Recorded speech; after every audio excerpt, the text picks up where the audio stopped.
አብዛኛው ጊዜ ሪህ የሚመጣው በሁለት ነገር ነው ብለን እናምናለን። ሪህ ማለት የረጋ ደም ነው ስንል የመጀመሪያ ሪህ በሽታው ሲጀምር ከትከሻ ነው የሚጀምረው። ስጋ ስለበላ አይደለም የሚታመመው። በጾም ጊዜ ሰዎች ለምን ይታመማሉ? ለሰውነታችን የሚመች ምግብ እግዚአብሔር ፈጥሮልናል። በተፈጥሮ ደም የሚረጋ ሰው አለ። በቃ ደም ቀዝቃዛ የሆነ ሰው አለ። በቀጥታ ለሪህ ይጋለጣል። አሳ እንዲበሉ አንፈቅድም። ሪህ ያላቸው ሰዎች እዚህ ትከሻቸው ላይ ሲጀምራቸው እዚህ ወጉቶ ይዘኛል ለሚሉ በባህል የሚሰሩ ባህላዊ የሚችሉ ወገሻዎች የሚያኮሩ ወገሻዎች አሉ። ዓለም ጥበበኞች ያላገኙት ሚስጥር ጥበብ የምንለው ኢትዮጵያ ውስጥ ነው ያለው።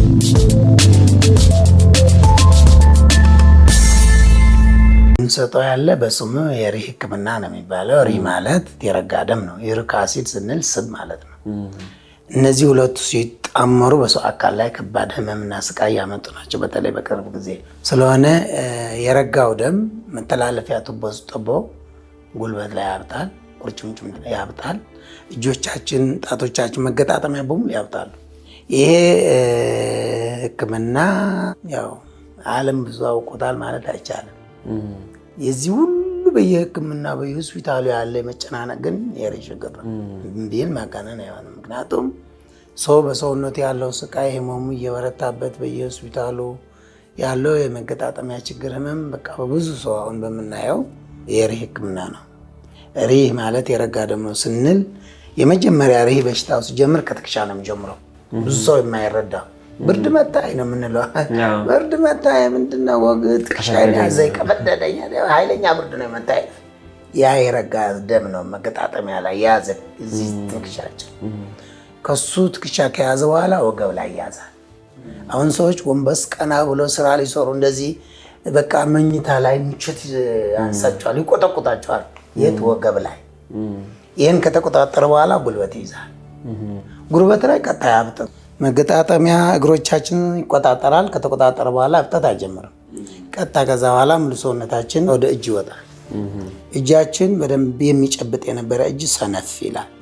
ጠበቅ አድርጎ መያዝ የሚችል የነበረ እጅ ለቀቅ ይላል፣ ሰነፍ ይላል። ከዛ በኋላ ምን እየሆነ ነው? ደማችን የምንለው እየረጋ በሚረጋበት ጊዜ ደንዘዝ የሚለን የደም ቧንቧው ቱቦ በቂ የሆነ ደም ማሳለፍ ሲያቅተው፣ መርጨት ሲያቅተው ደንዘዝ ይላል። ምን ስለሆነ ደግሞ ስለረጋ። ከዚህ በኋላ ቀጥታ ወደ እብጠት ይሄዳል። የት ያብጣል? ጉልበት ያብጣል፣ እጃችን ያብጣል፣ መገጣጠሚያዎች ሁሉ እየተቆጣጠረ እብጠት ይጀምራል። ከዛ ቀጥታ ወደ ህክምና ነው የምንሄድ። ወደ ህክምና ስንሄድ ደግሞ ህክምና መድኃኒት የለውም እሱ የሚሰጡን ያው በዘመናዊ ማለት ነው። በዘመናዊ ህክምና ስንሄድ ህመም ማስታገሻ ነው የሚሰጡ። ህመም ማስታገሻ ዳይኩል አለ፣ መርፌ አለ። እነዚህ ይሰጣሉ ለጊዜው 24 ሰዓት ወይ ደግሞ አንድ ሳምንት። ገና ጀማሪ ከሆነ ሳምንት 2 ሳምንት ወፌ ይላል። በተለይ መርፌው ዳይኩሎዋ ከሆነች 24 ሰዓት እንደዚህ አካባቢው ቀዝቀዝ ያደርጋል። ከዛ በኋላ ተመልሶ ይመጣል። ሁል ጊዜ ይሄን በሽታ እየተመላለሰ በአካላችን እየተሰራጨ ከዛ በኋላ ያው ምግብ ቀንሱ ይመጣል። ስጋ ምናምን አትብሉ የሚል ቃላት ይመጣል። አሁን ዶክተሮቹ እውነታቸው ነው። ለምን? በሽታው ያስነሳዋል ነው፣ ሌላ ታምር የለውም። በሽታው ያስነሳዋል። ህመሙ ከሚበረታባቸው የማይሆን ነገር እሱን የሚያስነሳው ነገር አትጠቀሙ ነው። ለምን? ዶክተሮቹ እዚህ መጥተው እየታከሙ ስለሆነ ዶክተሮቹ እዚህ መጥተው እነጋገራለን ስለሆነ የምንለውን በትክክል አክሴፕት ያደርጉታል፣ ይቀበሉታል። ልክ ነው የሚል አንድምታ ላይ ደርሰናል። ምክንያቱም አንድ ሰው ያስነሳዋል ካለ የሚያስነሳው ነገር ልትከላከል ነው ትእዛዝ የሚሰጡ።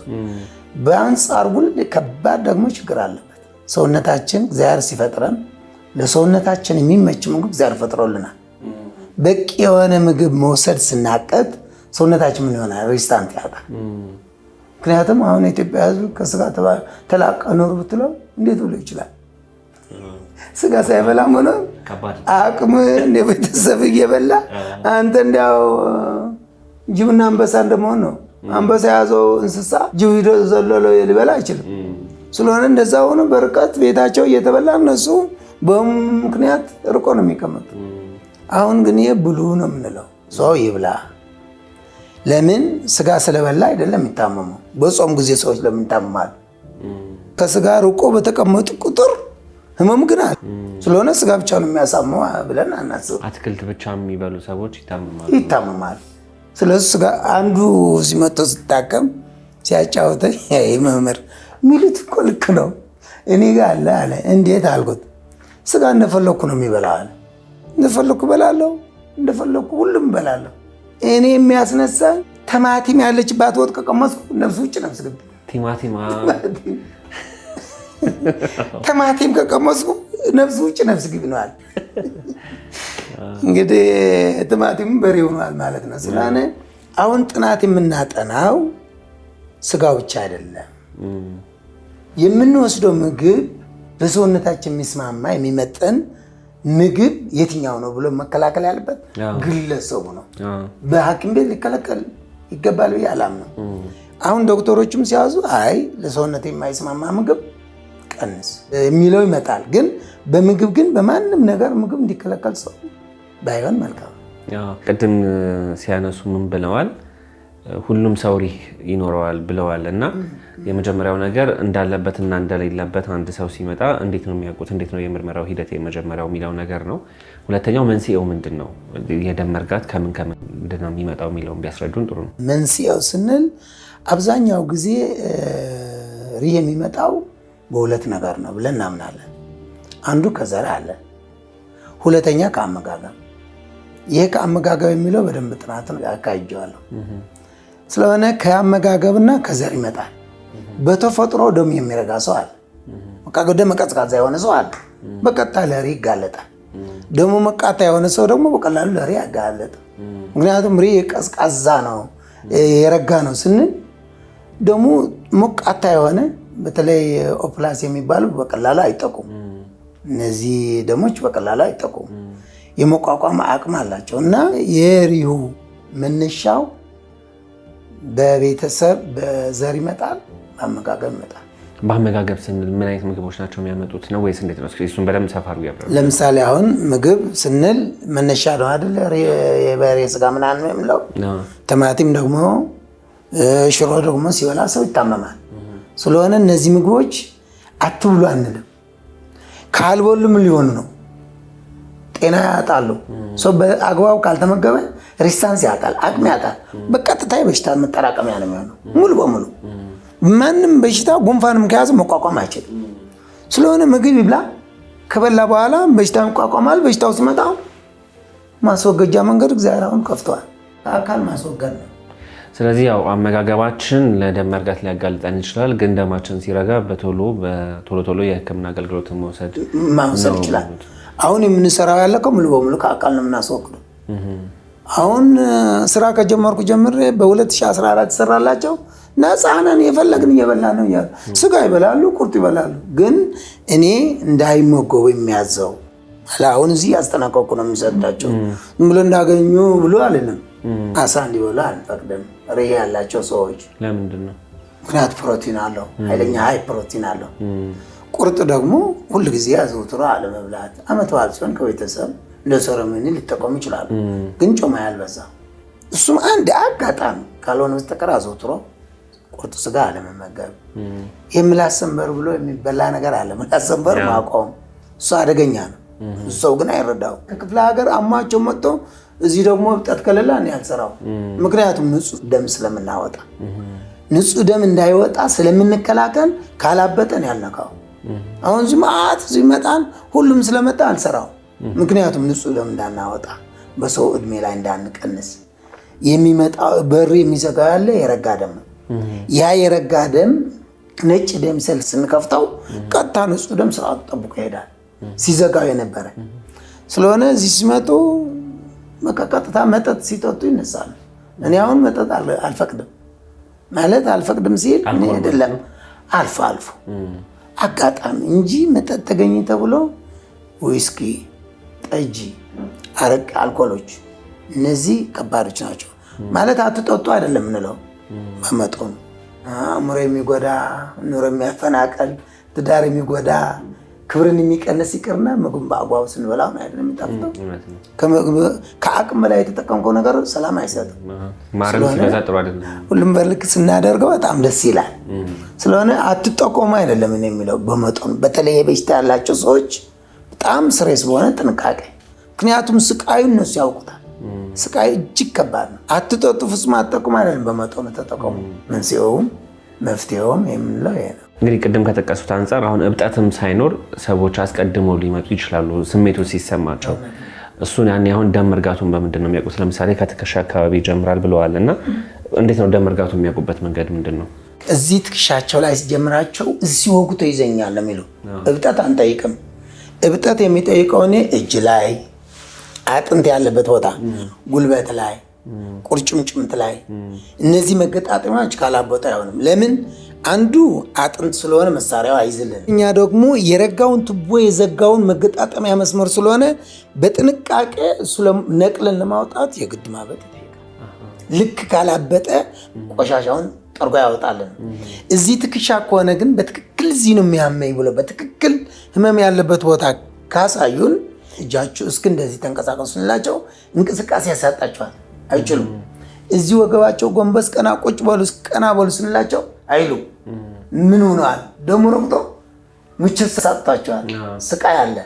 ስለሆነ ስቃይ ለማግኘት በቀጥታ ህመማቸው ያለበት ቦታ ስናቅለው አሁን ወገባቸው ይሰራልን፣ በቃ እረፍት ናቸው። ተንቼም አላውቀው እንቅልፍ ነው ተንቼ ያደርኩ ሰላምን አገኘሁ። ምክንያቱም የረጋው ስለተጠረቀ ስለወጣ።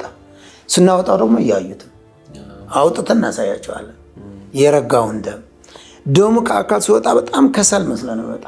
ንጹህ ደም ከሆነ ንጹህ ደም ያስታውቃል። ልክ ምላጭ አሳርፈን ከበጣ ነው በኋላ በቀጥታ በተነው ደሙ በቃ በጣም በፍላት ከወጣ በኋላ ቁም ሳልለው ራሱ ይቆማል። ራሱ ይቆማል። ምንም ነገር አናደርግለት። ጨርሻለሁ ብለ ይቆማል። ንጹህ ደም ቢሆን ይቆማል? ምንም ቁም ብለ ራስ ካልተታገልከው በስተቀር አይቆምም። የሬ ግን ራሳችን ቁም ሳንለው ይቆማል። ይሄ ታካሚዎች ያውቁታል። ትክክል ነው መምህር ነው የሚል እብጠት አሁን ወገብ ላይ ከሆነ ትከሻ ላይ ከሆነ እብጠት አልጠይቅም። እዚህ ባታቸው ላይ ከሆነ የሚበላቸው ስጋ ላይ ያለው እብጠት እንጠይቃለን። በሆነን ኬዝ ነገር ያበጠ ነገር ካልሆነ በስተቀር ህመሙ ነው የሚከተለው እንጂ እብጠቱን አልከተለም። ከዚህ አስቀድሞ አንድ ፕሮግራም ሰርተን ነበረ የወጌሻን ከወጌሻ ጋር በተገናኘ ያለበት ምን ይመስላል የሚለውን ነገር በአካል በአቀማመጥ ሊሆን ይችላል፣ በስራ ባህሪ ሊሆን ይችላል። የሚመጡ ህመሞች አሉ። ለምሳሌ አንገት ላይ ሊሆን ይችላል፣ ጀርባ ላይ ሊሆን ይችላል፣ የዲስክ መንሸራተት ሊሆን ይችላል። እሱን ከዚህ ጋር የሚለየው ነገር ምንድን ነው? አሁን ይህን ከነዚህ የሚለየው ነገር ወገባቸው ትከሻቸው አለ ብሎ ህመሙ በጣም ተሰምቷቸው እንቅስቃሴ ሲያሳጣቸው በቀጥታ እዛ ቦታ ላይ ከፍተን በመሳሪያው ስንጎተው ተንፈስ ይላሉ በቀጥታ። አሁን በተለያየ ነገር በወገሻ በተለያየ ስናሸው ግን ልክ ማስታገሻ ክኒን ወስዶ ተጠቅሞ በዛ ሲጠቀሙ ተመልሶ ይመጣል። በዚህ ግን ተነቅሎ ነው ይመጣል። የሚወጣ ያለ ቆሻሻው ደም ነው፣ የራስ ያልሆነ ደም ነው። አሁን እዚህ ከጀርመን ነው የመጣ አንድ ወንድማችን አለ የሚሰራለን። ጀርመን ላይ ኦፕራሲዮን ሊጠይቁት ይሄ አብጦ ነው በጣም ከአቅም በላይ እና ኦፕራሲዮን እንዲደረግ ጀርመን ተጠይቆ አይሆንም አለ። እዚህ ኢትዮጵያም አይቻልም አለ። እዚህ ግን እግዚአብሔር አምላክ እንዲያ ፈቃድ ይሆን ይሄ ዶክተሮቹ ኦፕራሲዮን አያደረግም ያሉ ምክንያት ደሙ ተዘርግፎ ከወጣ እንደምትሞት ያውቃሉ። ነፍስ ያለች ምን ውስጥ ናት? ደም ውስጥ ናት። ስለሆነ ሙሉ ደምን ከተዘረገፈ እንደምትሞት አውቆ ነው ሪስክ ላለመውሰድ ስለከበዳቸው እውነታቸው ነው። ነገር ግን የኔ ግን እየተቀነሰ ይወጣል እና በዚህ ሲቀነስ ህመሙ አንዱ ህመሙ ጋብ ይላል፣ ህመም ይቆማል፣ እብጠቱም እየወረደ ይሄዳል። ህመሙ ወዲያው ለውጣልኛል። አንድ አስተማሪ አለ እዚህ ወለወሉላ ሰርጨለት ሄዶ ልክ እሱ እግሩ ነው እንደዚህ አበጠ። አሁን በፎቶው ላይ ቢያሳያቸው አጣም ነው በቃ እግሩ ይሄ በጣም አበጠ እና ምንድን እንዲያበጥ የሆነው እቺ ሎሚዋ መስመር ሳተች። ሎሚዋ መስመር ስትስት ደሙ ወደ ላይ የሚወጣው ወደ ታች የሚሄደው ተዘጋበት። ከዛ ቀጥታ አበጠ። ማድረግ የነበረበት ግን ወዲያ በወገሻ በትኩስ ሄዶ ግጥም ተደርጎ ጎዝ ወገሻዎች አሉ፣ ኢትዮጵያ ውስጥ አሉ ወገሻዎች። በቃ ምንም በቃ በጣም በባህል የሚሰሩ ባህላዊ የሚችሉ ወገሻዎች የሚያቆሩ ወገሻዎች አሉ።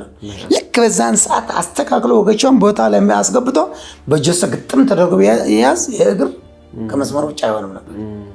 ይሄ ልጅ እንዲያብጦነ ወደ ሆስፒታሉ ወደ ተለያየ አማራጭ ሲፈልግ እግሩ ያበጠ ሄደ። ከዛ በኋላ ባላንስ አሳጣ። አሁን ስታየው ሰውነት በላው ደሙ የራሱ ደም እና አሁን እግዚአብሔር ቢረዳን ብለን የነበረው ህመም አብርደነዋል፣ ወጥተዋል። ምክንያቱም ይሄን አሁን እንዲወጣ ነው የምናደርገው። አሁን ብዙን ህመሙ እንዲወጣ ስቃዩን እንዲቀንስ ነው የምናደርገው። ህመሙን ስቃዩ እንዲወጣ ደሙ ካደረቀው ምን እየሆነ ነው የሚሄደው? በአዱ ደም እየተቀነሰ ይሄዳል። በአዱ የመቀነስ ነው ከሄድን እዛ በኋላ ያለውን ችግር መፍትሄው እናገኛለን። አሁን ህመሙ ሰላም ነኝ የሚለኝ እብጠቱ ደግሞ እየወረደ እየሄደ ነው። ስለዚህ ቀጥታ እብጠቱ እየወረደ ከሄደ ወደ ቦታው እየወረደ ከሄደ ከዛ ጎዝ ወገሻ ካደረግን አሉ ባለሙያዎች ወገሻዎች ለነሱ ይተዋው እሱን አድርጎ ወደ ቦታ መልሱታል። ስለዚህ የወጌሻው ህክምናና የዚህ የሪህ ህክምና አንድ ላይ አብሮ ተያያዥነት ያለው ህክምና ነው ስለሆነ የሀገራችን ባለሙያዎች ጥበበኞች ብዙ ነገር ያውቃሉ። እርስዎ ይህንን እውቀት ከየት ነው ያገኙት? ይህንን እውቀት የተሰጠኝ ሰው አስተምሮኝ ነው አይደለም፣ ሰው ተምሬ አይደለም። ልጁኜ በራሴ አካል ላይ ከገጠመኝ ችግር ተነስቼ ነው ትምህርት የተማርኩት። ምንድነው አሁን ከኔ ጋር የምትሰራ ታናሽ እህቴ ያለች በ74 ዓመተ ምህረት በጣም ኳስ ሲጫወት ይሮጥ ነበረ። በቃ ማንም ሰው አይዘኝም በሩጫ እና ያው ዳቦ መኖሩን አላውቅም። ዛን ጊዜ ዳቦም አምልጦኛል በአንድ መልኩ። ያው እነ ቀነኒሳ ዛሬ እና ኃይለ ገብረስላሴ የሚበሉት ዳቦ እኔ የምበላበት ነበር እና በጣም ፈጣን ነበርኩ። እና በዛን ሰዓት ትምህርት ቤት ሲሮጥ ሪሁ ተነሳ። በልጅነት የረጋ ደሜ በቃ ሱራብ ፈጠረ። ከዛ ታመምኩ በ74 ዓመተ ምህረት። ከዛ እግሬ አበጠ፣ ቀጥ አበጠ። ልክ አሁን አብጦ እንደሚመጡ ታበጠ። ከዛ በኋላ ታሸ። ምንም ሊደረግ አልቻለም። አጎቴ ዋግምት ይችላል። አረ ዋግምት እንዲያው እባክህን ብዬ እግሬ በጣም አበጠ። ይሄ ከመሬት አላነሳውም እና አጎቴ ዋግምት እንዲያግመኝ ስጠይቀው ይቀጣሉ፣ አይሆንም፣ አይፈቀድም ብሎ ዘጋኝ። እና እንዴት ይሻላል ታዲያ ብዬ አለቀስኩ።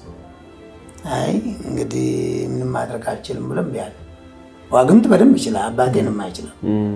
ከዛች ታናሽ እህቴ ከኔ ጋር የምትሰራው ልጅ ናት። 6 ዓመት ላይ ውጭ የተጫወተች ምላጭ ወደቀ። ምላጭ አግኝታ መጣች። እስከ አምጪው የተቀበልኳት አፈር ላይ ነው ያገኘችው። ከዛ ተቀበየ ምላጩን ራሴ ላይ አስቀመጡ። አሁን ዋግምት ይፈልግ አጎቴ ቤት ዋግምት ላክልኝ ይላል ብዬ እሱ አልነበረም። ያው ምስቱ ሰጠች። ለማን ነው እንዲህ ነው አላለችውም። ሰጠቻትና ይዛ መጣች። ዋግምት አለች። የኔ ዋግምት አለች። አዎ ስጪ። ከዛ ተቀብዬ አስቀመጥኩት። ዋግምት ማለት ያው ተመልካቾቻችን የኢትዮጵያ ታሪክ ነው። ይሄ አሁን ዓለም ጥበበኞች ያላገኙት ሚስጥር ጥበብ የምንለው ኢትዮጵያ ውስጥ ነው ያለው። ከበሬ ቀንድ ነቅለው በዚህ አዘጋጅቶ አበጅቶ በሽታ ሲፈውሱ እንደነበሩ ነው የምንማረው። ይሄ ታሪክ አሁን ይህን በመጥፋቱ እኛ ግራ ተጋብተናል አሁን ሁላችን። ስለሆነ ይህንን አመጣችልኝ። ከመጣችልኝ በኋላ ቀጥታ የሚያመኝ ቦታ አይደለም የሞከርኩት። ከዛ ሲያደርግም አላየሁም። ግን አንድ ቀን አጎቴ ለባለቤቱ ሲሰራላት ውሃ አምጣልኝ ብሎ እንደዚህ ገጥሞላት አየሁ። አይቼ ሩጬ ወጣሁ። ውጣ ሲለኝ ውሃውን አስቀምጬለት ወጣሁ። ጀርባ ላይ አድርጎላት ከዛ እንዳመጣችልኝ እጄም ላይ ሞከርኩት። እንደዚህ ነው የሚያዘው። እንደዚህ ያዝኩት እጄ ላይ ሲይዘው ግጥም አድርጎ ያዘ። ማፈኛ አለው እዚህ ግጥም አድርጎ ሲይዝ ከዛ ይሄ ነገር ማያዘ ይህንን መከራ ማየት አለብኝ ብዬ እቺ ይቴ ውጭ ብያት ቤት ዘግታልኝ ወጣ ሄዳለች። ጨዋታ ትፈልጋለች። እኔ ጋ ነው እኔንም ስጠብቀም ከትምህርት ተለይቼ 6 ወር ከአልጋ ውጭ መውጣት አልችልም፣ መገላበጥ አልችልም። በቃ አንድ መኝታ ውስጥ 6 ወር ሙሉ። ከዛ ይህንን ከያዘልኝ በኋላ እዚህ ሞከርኩት። አሁን እዚህ ብታይ እንግዲህ ለምስክርነት አይደለም ጠባሳ ይሄ በዚህ እንደዚህ አድርጌ ግጥም አድርጎ ያዘልኝ። እብጠቱ ግጥም አድርጎ ልክ መዝሙዝ የያዘው። ከዛ ልቤ ደከመኝ፣ ያው ሰውነቴም ደክሟል፣ ደሙ በልቶኛል። መጨረሻ ወደቁ፣ ተኛው። እዛ አልሰማሁትም። ከብዙ ሰዓታት በኋላ ብንን ሲል ግጥም አድርጎ ይዟል። ከዛ የሰጠች ምላጭ አለ አምጥቼ በምላጩ ቀደድኩ። ከዛ የሚፈስ ደም የለም ዝም ብሎ አፍ ከፍቶ ጮማ መስሎ እንደ ሰው ነገር መግል ይዞ ከዛ መልሼ በዚህ ያዝኩት። በዚህ ከያዝኩት በኋላ ግጥም አድርጎ ያዘው ውልቅ አድርጎ ሰብስቦ አግምት ውስጥ ከተተው።